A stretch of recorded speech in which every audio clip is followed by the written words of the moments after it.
विठ्ठलाच्या या चिन्हाबद्दल, अंगावरील चिन्हाबद्दल आता पुजारी सांगत आहेत। विठ्ठलाच्या खाली जी भक्त पुंडलिकाने फेकलेली वीट आहे ती वीट आहे, त्या विटेवर उलट कमलचिन्ह आहे। विठ्ठलाचे दोन्ही पाऊल ही समचरण आहेत। त्या चरणावरती मुक्तकेशी नावाची दासी होती, तिचं गर्वहरण करण्यासाठी म्हणून तिथं मुक्तकेशी तीर्थ आहे।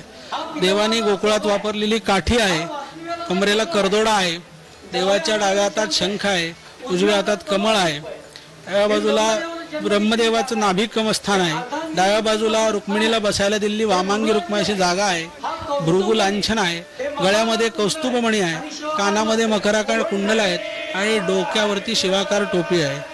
हरिहरा नाही भेद, एका वेलांटीचा फरक।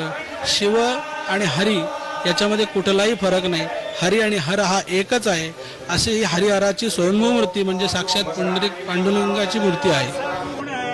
संपन्न पंढरीच्या राया, सगुण संपन्न पंढरीच्या राया, सगुण संपन्न पंढरीच्या राया।